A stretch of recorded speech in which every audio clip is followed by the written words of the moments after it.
Today, I'm going to bring you my new seed starting recipe. I talk about seed starting and soil blocking all of the time and how important it is to learn to start from seed. And I have been tweaking and honing my soil seed starting recipe. And today I'm going to bring you the latest and greatest for 2025.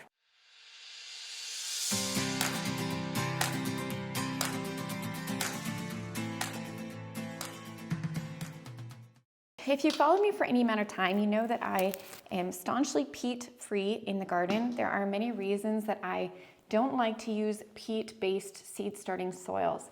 Number one, peat harvest is highly unsustainable. The process looks like this. They drain all of the water out of the peat bogs, and then they come in with tractors, they harvest all of the peat, they ship it all off. So what that does is it decimates the ecosystems that exist within peat bogs.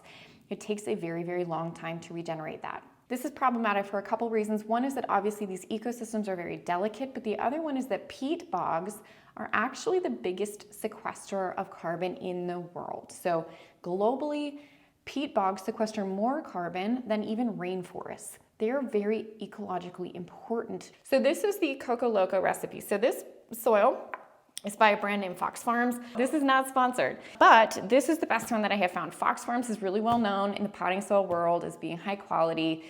This is their only peat-free mix that I know of. It's called Coco Loco, and they've swapped out peat for coconut coir in this recipe. So coconut coir is a pretty good peat substitute because, like peat, it has basically no nutrients in it. It's really just a binder. It's good at moisture retention. It's a secondary waste product. So coconut coir is the byproduct of coconut milk, coconut meat harvest, and the husks would otherwise be discarded. And so this is turning it into something that can be used instead of just discarded. So this would already be made anyway. It's not like peat where we're harvesting it just for the sake of harvesting peat. So that's what they've swapped it out for in this particular bag. For seed starting, if you have access to this, I am still recommending this for seed starting because I find it performs the best. If you're going to use it in a soil block, I am going to recommend that you sift it. It's going to separate out any chunks. That being said, if you have access to it and you want something super simple that's straight out of the bag, you can use Coco Loco. It's the same one we used last spring. You can go back and watch that video where we went through all the rounds of testing from last year. Potting soil, people tend to think that your seed starting soil needs to be sterile. It absolutely does not need to be sterile. Seeds that start outside in the ground are not in sterile soil. They do better when they actually have microbes and all that stuff on the seeds. They do better in a living soil, and potting soils are often living soils. Fox Farms is a living soil, which means it has microbes and stuff in it. That being said, if you bought some from last year and it sat for a while, you'll probably want to re-inoculate that soil with mycorrhiza, which is what I mentioned. We also never know how long these have been sitting around in garden centers. That's why I recommend adding a little bit of mycorrhiza. And that looks something like this. I like this brand from Bigfoot, also not sponsored. This is a granular mycorrhiza. I just add a little scoop in either with my seed starting mix as I'm making my blocks, or you can put a little bit of a pinch in when you're starting your seeds. So that's your first recipe, okay? The easy peasy, we've done it before. Now, if you don't have access to this bag, or if you don't want to spend that much, or you're looking for a more DIY option, then this one is going to be for you. The first ingredient is coconut coir. And when you get coconut coir, it comes in a block like this. It is often vacuum sealed, and you have to rehydrate it with water. You just pop this whole block into a big bucket of water. It turns into something that looks like this, and you can just use it again one-to-one for peat. So that's our first ingredient.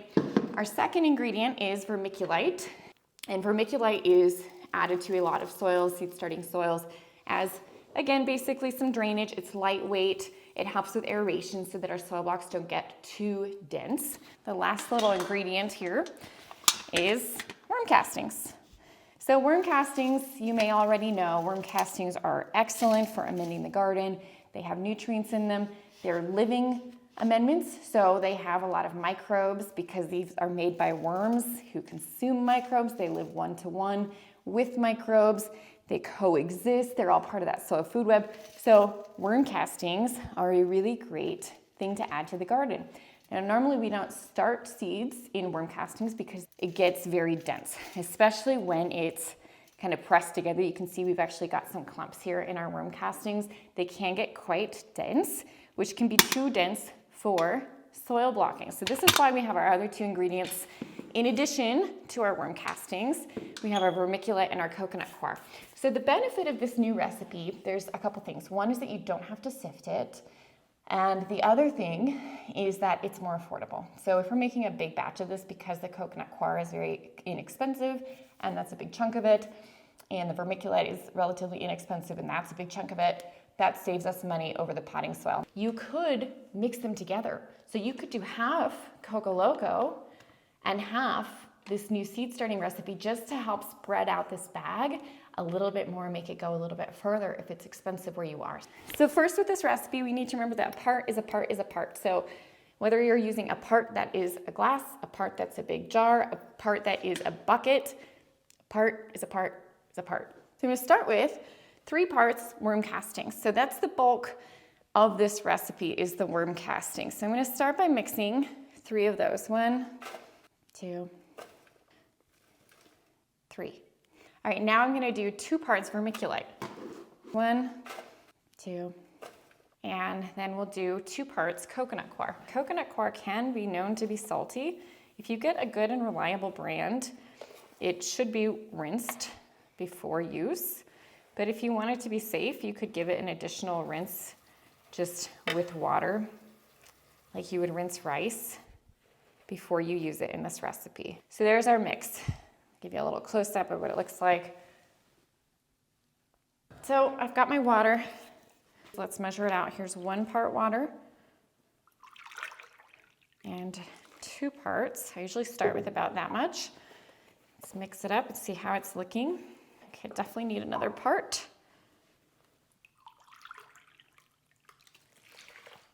All right, now I did do 2 side-by-side tests on this recipe, and I did find that it was helpful to add the wool pellets. Now it is optional. Wool pellets are the seconds of the wool, and it's also usually mixed with manure and stuff that can't be cleaned out, and so it's usually discarded. So they've figured out that you can pelletize it and use it as a garden amendment. It's great, slow release nitrogen.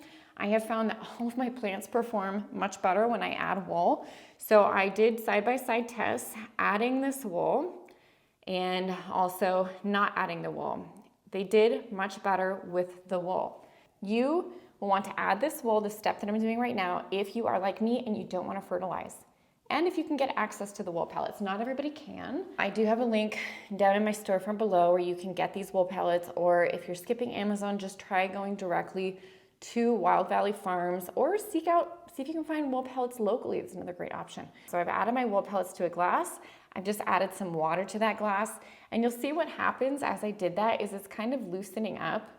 It does smell for the first week. It will smell like a dirty, wet sweater. After that, the smell does go away. If you can't find the wool, if you can't afford the wool, because they aren't cheap right now, just swap out about a tablespoon of mycorrhiza into this recipe. I would do some mycorrhiza. This specific one is what I've tested, and this is the one that also has humic acid in there, so it could also be the humic acid that's helping.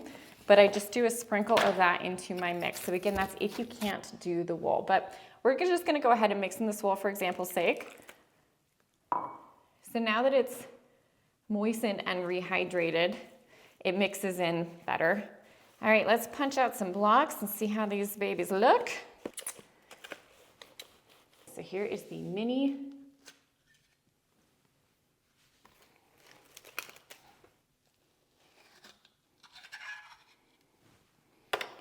not too firm, they still have good squish.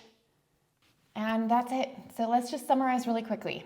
If given the choice and you have access to it, just use the Coco Loco in the bag, sift it, add a little bit of mycorrhiza just because you're never sure how long that bag has been sitting around. Make sure that it's a living soil, but it's got nutrients in it. You're probably not gonna have to fertilize that one. If you don't have access to the Coco Loco, let's go over the recipe one more time. 3 parts worm castings, 2 parts vermiculite, 2 parts coconut coir, and optional half part by volume of wool pellets hydrated with some water. Mix it together. You can either add your mycorrhiza right into that mix, or you can inoculate your seeds if you want to make this go further. We're going to show that in our next video. So if you want to learn more about seed inoculation for healthier plants in the garden, make sure you subscribe so you get notified about our upcoming videos. And I think that's it, guys. Let me know if you have any questions down below in the comments. It's a busy time of year, so I'm gonna hop back to it. We do have garden plans coming up for you, including a cover crop and a new cut garden plan coming up this week as well. So make sure you tune back in. We'll see you guys around here next time at the farm.